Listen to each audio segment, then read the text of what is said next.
Deuteronomio capítulo 3. Vamos a leer los primeros 20 versículos para así entonces tomar esta parte que estamos hablando sobre la guerra justificada, que es el tema que hemos venido siguiendo de la semana pasada. Voy a hacer una reseña después de leer la lectura para poder recordarnos, ¿no?, de lo que hemos estado estudiando, y de ahí vamos a ver un pasaje en el Nuevo Testamento para ver cómo aplicamos este tema de guerra santa o guerra justificada, y un pasaje en Josué capítulo 5.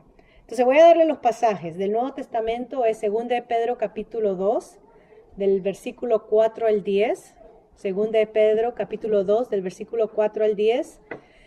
Y también más adelante, capítulo 3, estamos en 2 de Pedro, capítulo 3, 6 hasta el final. Y el otro pasaje que voy a leer va a ser Josué, capítulo 5. Y voy a hacer énfasis los primeros 3 versículos y después voy a saltar hasta el versículo 13, 15. Entonces voy a leer el capítulo, los primeros 20 versos. Tengo la versión Nueva Internacional, así que si suena un poquito diferente, estoy leyendo esta versión. Dice: cuando tomamos la ruta hacia Basán, el rey Og, que gobernaba ese país, nos salió al encuentro en Edrei. Iba acompañado de todo su ejército dispuesto a pelear. Pero el Señor me dijo: no le tengan miedo, porque se lo he entregado a ustedes con todo su ejército y su territorio. Hagan con él lo que hicieron con Sihón, rey de los amorreos, que reinaba en Hesbón. Y así sucedió. El Señor nuestro Dios también entregó en nuestras manos al rey de Basán y a todo su ejército. Los derrotamos y nadie vivió para contarlo. En aquella ocasión conquistamos todas sus ciudades. Nos apoderamos de las 60 ciudades que se encontraban en las regiones de Argob, del reino de Og en Basán. Todas esas ciudades estaban fortificadas con altos muros y con portones y barras, y sin contar las muchas aldeas no amuralladas, tal como hicimos con Sihón, rey de Hesbón. Destruimos por completo las ciudades, con sus varones, mujeres y niños, pero nos quedamos con todo el ganado y el botín de sus ciudades. Fue así como en aquella ocasión nos apoderamos del territorio de esos 2 reyes amorreos, es decir, de toda la porción del este del Jordán, desde el arroyo de Arnón hasta el monte Hermón, al que los sideonios llamaban Sirión y los amorreos Senir. También nos apoderamos de todas las ciudades de la meseta, todo Galar y todo Basán, hasta Salca y Edrei, ciudades del reino de Og en Basán. Por cierto, el rey Og de Basán fue el último de los gigantes. Su cama era de hierro y media 4,5 metros de largo, por 2 de ancho.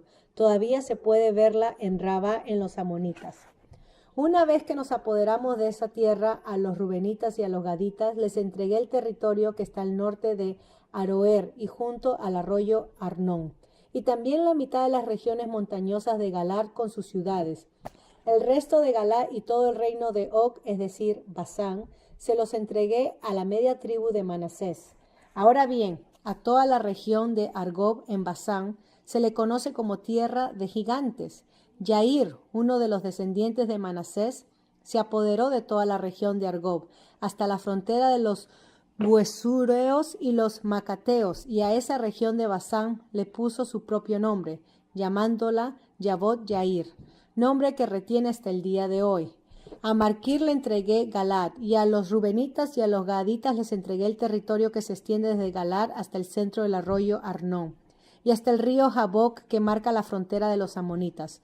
Su frontera occidental era el Jordán en el Arabá, desde el lago Kineret hasta el mar Arabá, que es el mar muerto en las laderas del monte Pisgar. En aquel tiempo les di esta orden: el Señor su Dios les ha dado posesión de esta tierra. Ustedes, los hombres fuertes y guerreros, pasen al otro lado al frente de sus hermanos israelitas. En las ciudades que les he entregado permanecerán solamente sus mujeres, sus niños y el mucho ganado que yo sé que ustedes tienen. No podrán volver al territorio que les he entregado hasta que el Señor haya dado reposo a sus hermanos como le ha dado a ustedes, hasta que ellos hayan tomado posesión de la tierra que el Señor su Dios les entregará al otro lado del Jordán. hasta ahí voy a leer. La próxima semana continuamos con la parte esta de Moisés y tratar de responder a la pregunta por qué Moisés fue prohibido entrar a la tierra. ¿Okay? Entonces veamos estos primeros 20 versos. Y acá nuevamente recuerden que desde el capítulo 1, 2 estamos teniendo una reseña histórica, porque acá tenemos a la segunda descendencia del pueblo de Israel. Han pasado 40 años donde Moisés ha estado peregrinando y viviendo en el desierto, Dios proveyéndole y sustentándole con comida. Y esta generación que salió de Egipto muere en el desierto por su incredulidad, murmurando hacia sus líderes Moisés, Aarón, y mueren porque siempre que ustedes leen desde Números, siempre cuestionan a Dios y siempre se quejan.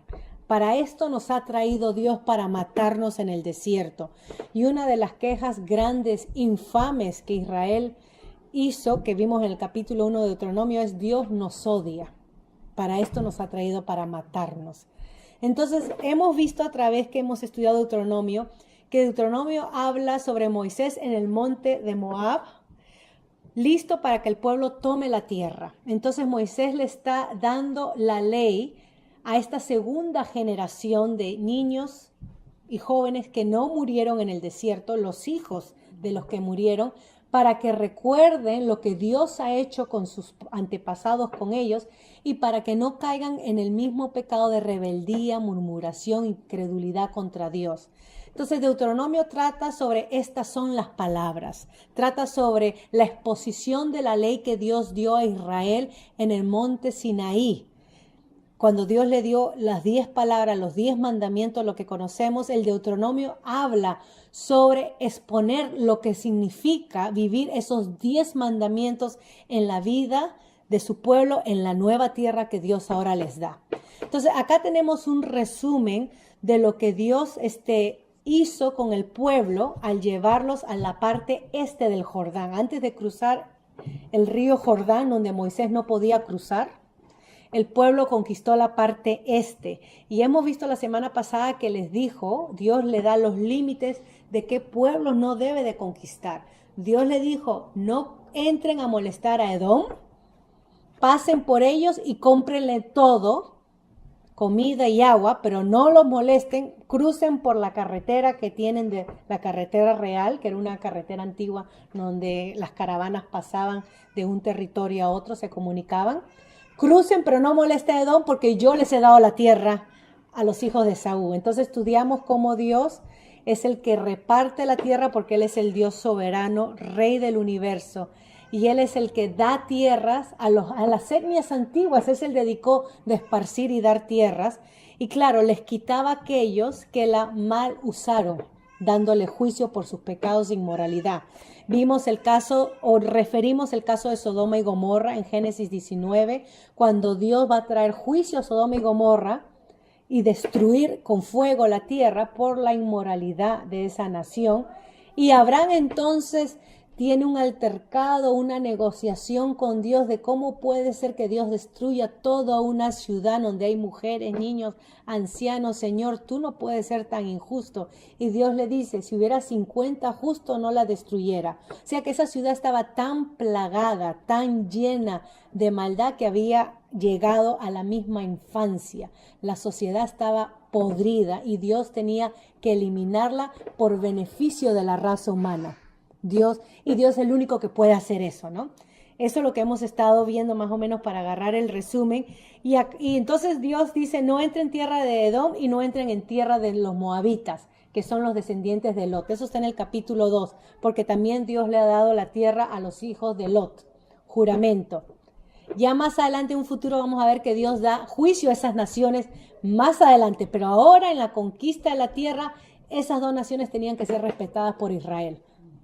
¿Okay? Entonces acá vemos quién Dios le ha dicho que sí vaya a pelear, y terminamos la semana pasada en donde Dios dice que les entrega la tierra, ¿no? Al final del capítulo 2 les entrega la tierra de estos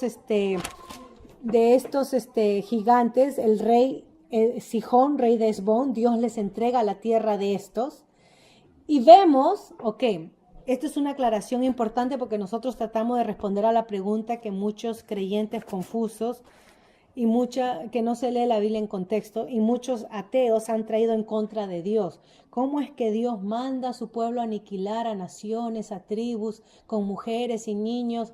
¿Qué Dios tan salvaje, tan masoquista puede hacer eso? ¿No? Porque eso es lo que leemos en Dios cuando le dice tomen la tierra y aniquilen, maten a todos. Es la orden que le da acá con este rey de Basán. Vimos la semana pasada en el capítulo 2, versículo 24 en adelante, con la porción de Números, que se leyó también, que Moisés empieza mandando una carta de paz. Había un proceso, ¿ok? En eso. Hay que leer el contexto. Moisés manda una carta de paz al rey Esbón pidiendo que los deje pasar. El rey rehuye y sale a guerra contra Moisés. Y ahí es donde Dios dice, pelea porque yo he endurecido el corazón y los he entregado. O sea que acá estamos hablando de guerra. Y en las guerras hay fatalidades. Pero en la guerra santa o en la guerra justificada que Dios ordena es con motivo de juicio, de limpieza. Y acá en este pasaje que leímos anterior al capítulo 3 vemos que este rey sale a pelear. No es que Moisés llega de noche y los agarra incautos, ilusos en su cama y allá fue a desgollarlos. Eso no se está describiendo. Se está describiendo que Moisés intenta hacer las paces, pero ellos dicen no, vamos a pelear y van a la guerra y Dios dice aniquila todo. ¿Okay? Destruye todo. Esto es parte de lo que se llama el Herem en hebreo y es parte de lo que ha sido consagrado a Dios en holocausto. Entonces lo que Dios consagra para sí en holocausto tiene que ser quemado. Uno de los sacrificios que se requería del pueblo era que se queme hasta que se consuma todo, ¿no? Un holocausto a Dios. Entonces cuando Dios habla de que entren y tomen posesión y aniquilen todo lo que viva, animales, incluyendo mujeres, niños, todo lo que respire, eso es, la palabra que se usa es hagan un holocausto para mí. O sea que la palabra es anatema, todo lo que era maldito para Dios por el pecado, por el juicio, tenía que ser quemado en holocausto para Dios. Y para nuestras mentes eso puede sonar un poco primitivo, ¿no? Porque ¿qué Dios manda a matar y aniquilar sociedades tan grandes? Pero nosotros tenemos que poner en perspectiva, y el ejemplo que les di la semana pasada era el ejemplo de la Segunda Guerra Mundial. Hay guerras justificadas, y ¿quién mejor para dar órdenes de juicio que Dios mismo? Que es el que mide las obras del ser humano y la intención del corazón. El ejemplo que le di es con Alemania, los nazis.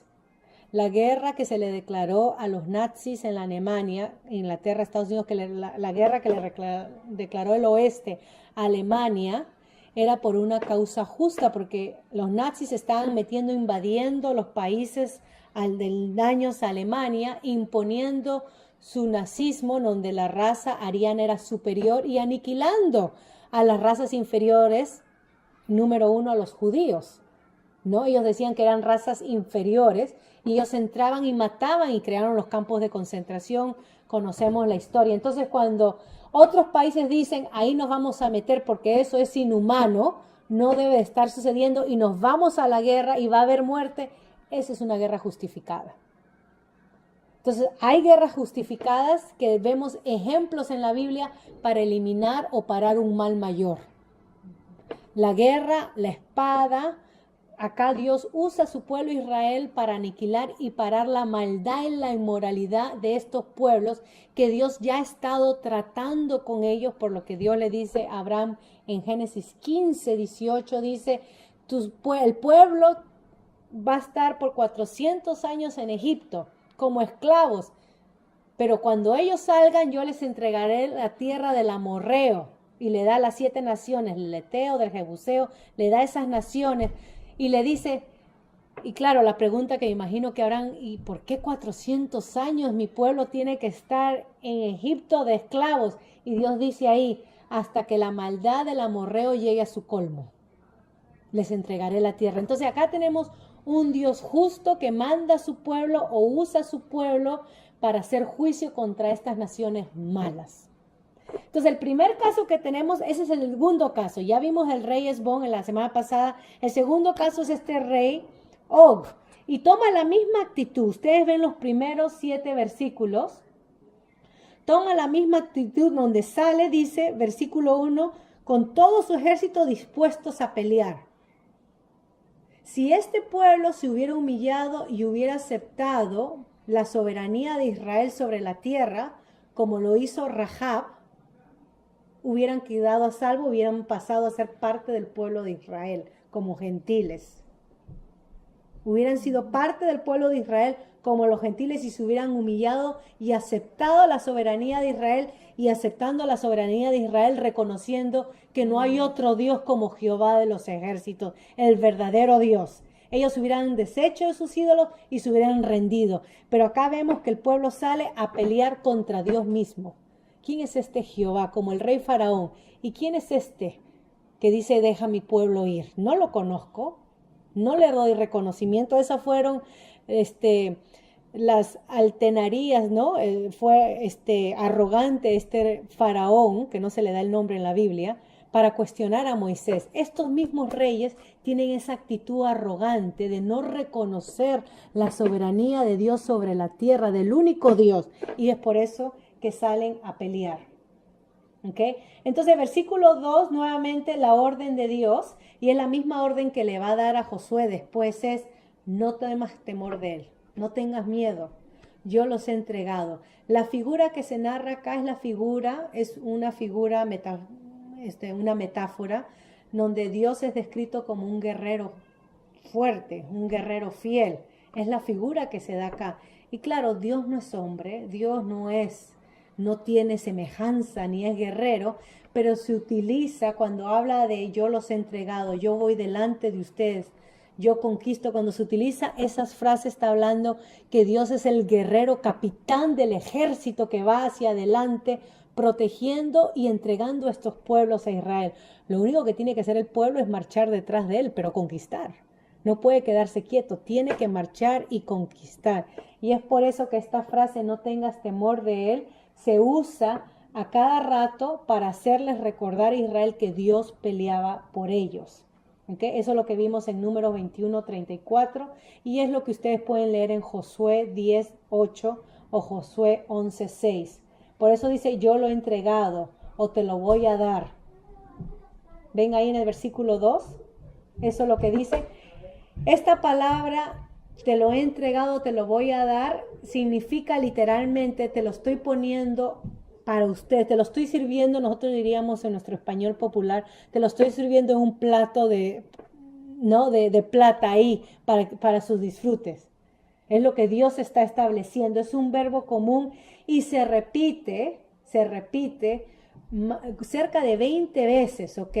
Capítulo 1, 8, 1, 15. Si ustedes leen Deuteronomio y subrayan, te lo he dado, está desde el capítulo 1, se va repitiendo a cada rato a través de Deuteronomio. Y la idea es que Dios es el que da la tierra, no hay otro Dios, ¿ok? Y por eso dice el versículo 2, ¿ok? Al final, no le tengan miedo porque se le ha entregado a ustedes con todo su ejército y su territorio. Eso es lo que van a tomar posesión. Hagan con él lo que hicieron con Sihón, es el rey anterior que les dije, rey de los amorreos que reinaba en Esmón. Entonces, él nos narra acá sobre lo que sucede, versículo 3. El pueblo entra y derrota. Y esto es fe en acción. Y algo muy clave que estaba meditando en la semana es cuándo el creyente es más fuerte. ¿Cuándo es el creyente más fuerte? Y la respuesta, según la palabra, nosotros como creyentes somos más fuertes cuando obedecemos a Dios.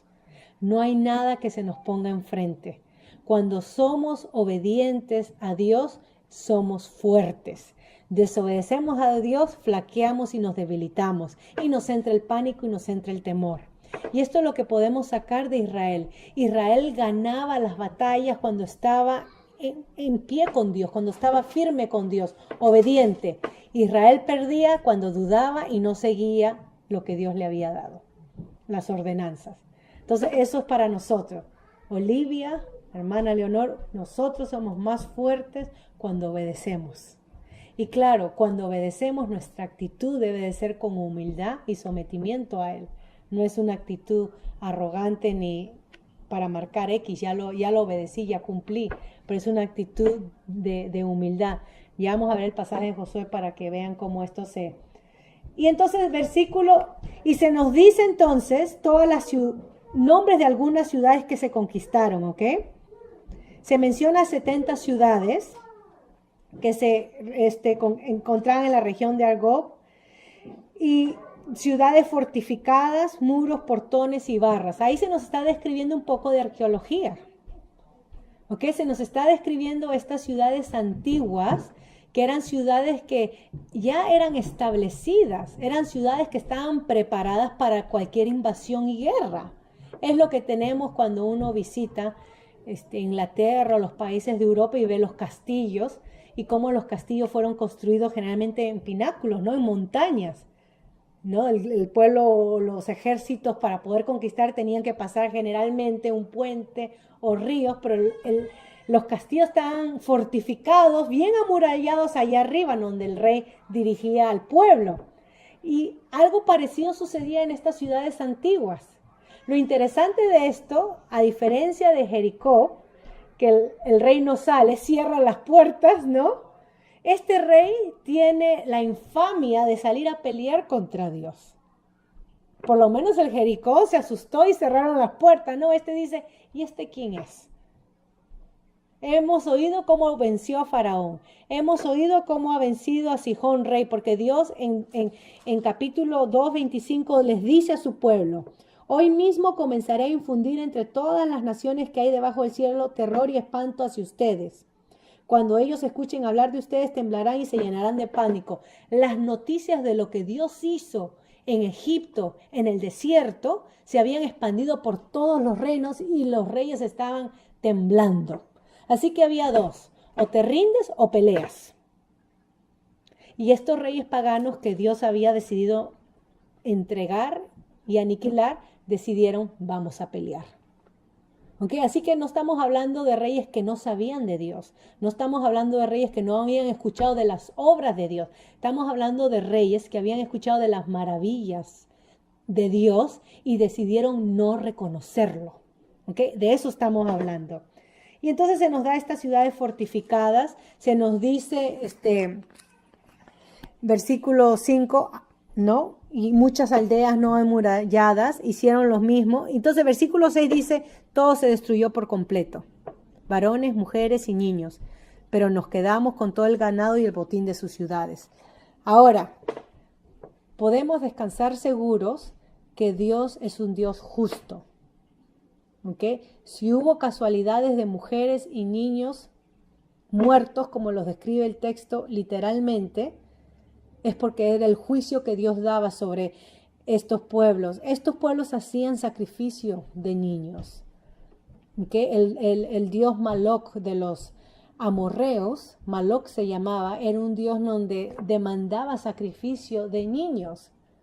Entonces había toda una industria donde los niños se preparaban para ser sacrificados.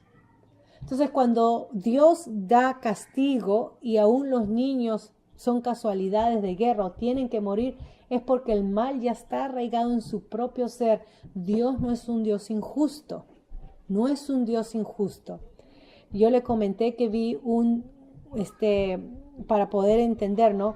Vi en un país que no lo voy a mencionar, donde el ejército americano estaba en guerra y los niños de 5, 6, 7 años tenían su metralladora, su arma, y eran soldados los niños. Por esos ejércitos estaban siendo entrenados para disparar y matar. Ahora, si entra un soldado americano y ve a un niño, a nuestra mente dice, sería inhumano que ese hombre mate a ese niño. Pero si ese niño tiene un arma y te está apuntando y está en guerra, es otro soldado más. Ya deja de ser un niño. Es un soldado entrenado a matar. Le dije esto como ilustración que cuando el mal, que todos nacemos con nuestro corazón desviado y malo, pero cuando el mal es fomentado en la naturaleza humana, cuando el mal es fomentado en nuestra naturaleza, no importa que tengamos 50 o 6 años, lo que somos capaces de hacer es increíblemente maldad, ¿no? Mal. Entonces Dios trae juicio eso. Dios es el único justo que puede decir, acá se corta de raíz. Muchos otros intérpretes dicen, no quiere decir niños, pero es una alegoría. Es una forma de describir batallas antiguas para decir que hubo casualidades. Fueron a la guerra y no es que mataron literalmente a mujeres y niños, eran adultos, pero el escritor lo pone así para hablar de la fatalidad tan grande. Como quiera que sea, algo estamos cierto que no podemos borrar. Dios es justo y Dios no va a mandar a aniquilar a alguien o algo que no merece ser aniquilado, ¿ok? Lo mismo que estudiamos con Abraham y Lot. Eso podemos sacar de dudas. Ok, entonces se mencionan estas ciudades de los amorreos, versículo 8, se apoderaron de estos territorios. La razón por la cual tenemos nombres, uno dice, ay, pero qué cansado estos nombres, ¿no? Es porque se nos está hablando que junto con la narración que tenemos de Deuteronomio, se nos está poniendo una realidad histórica acá. Estamos hablando de ciudades reales, no estamos hablando de fantasías ni mitologías como los griegos, ¿no? Estamos hablando de ciudades reales, que esto tomó ocasión en un momento en la historia humana. Y es por eso que se nos da lugares reales. Ustedes me pueden dar un testimonio de lo que les sucedió en su barrio y me pueden decir la ciudad, el barrio, al lado del río Magdaleno, del río tal, y yo puedo ir a ese país y constatar, acá fue donde la hermana me contó lo que sucedió en este lugar, porque acá veo exactamente este lugar con este río, con este barrio, puedo. Entonces cuando el historiador bíblico da ciudades, se está poniendo la historia de Dios en la historia humana. Esto sucedió en nuestra historia humana, no es mito ni leyendas, real, así sucedió. ¿Okay? Y entonces tenemos todas estas ciudades que podemos ver. Ok, versículo 11, se nos menciona entonces este rey Og de Basán, que fue el último de los gigantes, y se nos dice algo interesante sobre su cama. Era de hierro, ¿no? Algo asombroso que todavía sigue ahí, dice, desde el momento que fue escrito Deuteronomio, que se puede ver, o sea, quedó ahí como monumento de museo. Pero lo interesante es que se habla de su cama y no de su armadura. Ven que cuando hay guerra, lo que se tiende a dar información es sobre el equipo de armamento que se está usando y la tecnología que se está usando. Y acá en una forma un poco sardónica, el escritor nos dice, y así era su cama. Estamos hablando del rey, era un rey grande, un gigante, y así era su cama. O sea, mientras que Dios conquistaba y era el único que daba, a este rey lo único que le quedó era la cama de hierro que construyó, porque el rey fue eliminado, murió. ¿Dónde está el rey? Ahí está su cama. El rey no es más. Y es un contraste al que sigue siendo el único que es capaz de conquistar y dar, que es Dios. Y eso es lo que somos los seres humanos. Nosotros pasamos a la historia, dejamos nuestros artefactos o lo que hacen memoria de nosotros, nuestros carros, nuestras casas, pero ya no somos nosotros. Pero Dios sigue siendo el único eterno, que estuvo ayer, que está hoy y que estará mañana, y yo no. Y acá tenemos entonces la historia de un rey que fue conquistado, y lo único que menciona acá el escritor bíblico en una forma sardónica no es su armamento. Sí, mencionó las ciudades amuralladas, pero curiosamente nos da el detalle de su cama. Y por cierto, se han dado cuenta que está hablando de una cama vacía porque el rey murió. ¿Okay? Terminamos entonces versículos 12 al 20. Habla sobre lo que entrega, ¿no? Y las regiones montañosas, Galar, y son regiones muy fructíferas donde se cultivaba, había agricultura y rebaños de ovejas, cabritos, todo eso.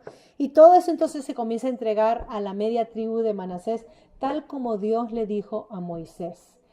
Parte de la forma como se entregaban las tierras era de acuerdo al número de familias. Eran las limitaciones de la tierra. Y las tierras no podían ser vendidas, no podían llegar a ser parte de otra familia, tenían que quedar en la misma familia. Y eso es para evitar el que el pueblo llegue a tener pobres. Entonces, por momento, en la historia que vamos a ver leyes que hablan sobre esclavitud y venta de tierra, por momentos vamos a ver esas limitaciones que Dios permite, pero después de 6 años o después de 50 años, el año del jubileo, se tienen que regresar las tierras a las familias originales. La tierra es importante porque la tierra pertenece a Dios y no al pueblo. El pueblo estaba ahí ocupando como un superintendente, como uno que administraba la tierra para Dios. Y es por eso que cuando el pueblo cae en desobediencia y apostasía, Dios lo bota de su tierra. Los desaloja, porque la tierra fue para que es consagrada para Él. Ahí es donde experimentan ellos el verdadero descanso. Todo esto voy a hablarlo la próxima semana, porque quiero leerles estos 2 pasajes, no llegué hasta el 20, pero quiero leerles estos 2 pasajes para terminar este tema, cerrar este tema sobre guerra justificada. Es el pasaje de Josué capítulo 5.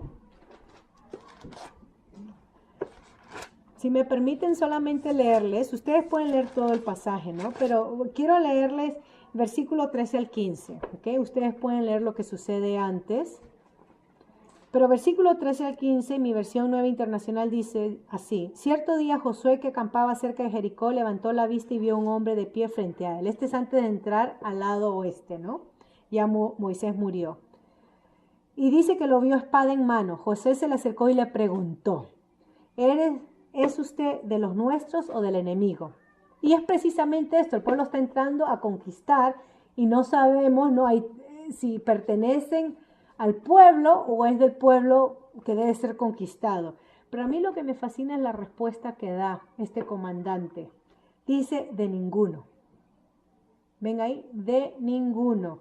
Respondió: me presento ante ti como comandante del ejército del Señor. Entonces Josué se postró en tierra y le preguntó: ¿qué órdenes trae usted, mi señor, para este siervo suyo?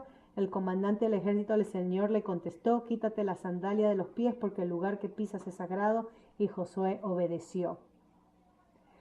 Lo que quiero recalcar acá es la pregunta que le hace Moisés: ¿eres de los nuestros o de nuestros enemigos? Y es que Dios no estaba ni a favor en un sentido de Israel para favorecerlo o en contra de los amorreos. Dios estaba actuando justamente a través del pueblo que él había elegido. Dios estaba a favor de la humanidad y quería traer salvación a la humanidad a través de Israel. Es el ser humano el que rehusó aceptar esa oferta y entonces peleó contra Israel. Porque acá fácilmente Dios puede decir: estoy con ustedes los israelitas, ustedes son mi ejército, estos son nuestros enemigos. Para Dios no hay enemigos. ¿Ven acá? Son los pueblos enemigos que se ponen en contra de Dios y Dios le da lo que ellos merecen. Y ese es el segundo pasaje de Pedro que quiero leerles para que vean cómo esto encaja en el contexto global de la Biblia, porque Pedro nos explica un poquito. Segunda de Pedro, capítulo 2. Y voy a leer del versículo 4 al 10 y de ahí salto al capítulo 3, 6. 2, 4 al 10. Dice así: Dios no... Y ustedes pueden leer desde antes, porque el contexto está hablando sobre la destrucción que vino sobre estos pueblos por su conducta inmoral, ¿no? Y por su falsa enseñanza. Segunda de Pedro 2, 4. Dios no perdonó a los ángeles cuando pecaron, sino que los arrojó al abismo, metiéndolos en tenebrosas cavernas y reservándolos para el juicio. Tampoco, esto es lo que es el énfasis, perdonó al mundo antiguo cuando mandó un diluvio sobre los impíos, miren las palabras ahí, aunque protegió a 8 personas, incluyendo a Noé, predicador de la justicia. ¿Ves que antes de que viniera el evangelio y los profetas, Dios tenía a Noé predicando justicia? Además, condenó a las ciudades de Sodoma y Gomorra y las redujo a cenizas. poniéndolas como escarnio para los impíos, o sea, como señal para los impíos. Por otra parte, libró al justo Lot, que se aullaba abrumado por la vida desenfrenada de estos perversos. Ustedes pueden seguir leyendo. Salto al capítulo 3, versículo 6. Y dice así: por la palabra y el agua, el mundo de aquel entonces pereció inundado, ¿no? Hablando de Noé. Y ahora, por esa misma palabra, el cielo y la tierra están guardadas para el fuego, reservados para el día del juicio y de la destrucción. Y mire ahí la palabra, impíos. Acá tenemos un Dios justo, ¿ok? Que está dando justicia. Pero no olviden, queridos hermanos, que para el Señor un día es como 1000 años y 1000 años como un día, con razón que demoró 400 años con Israel en Egipto. El Señor no tarda en cumplir sus promesas. Ahora le está dando la tierra a su pueblo, lo que le dijo a Abraham. Según entienden algunos la tardanza, más bien Él tiene paciencia con ustedes, porque no quiere que nadie perezca, sino que todos se arrepientan. ¿Ven ahí la gracia de Dios? Dios da, y siguen leyendo el pasaje, Dios da justicia y llama a responsabilidad a la conducta nuestra. Y si es mala, Dios nos va a pedir cuentas. Pero Dios tiene un tiempo. Y que nosotros podemos decir, ese tiempo es injusto, porque a mi tiempo ya lo hubiera juzgado. Es que Dios tiene misericordia y amor para la raza humana. Él no quiere que se pierdan. Entonces, al leer estos pasajes de Deuteronomio, tengamos esto en mente. Este es el contexto, ¿ok? Salvación y no destrucción. Vamos a terminar ahí.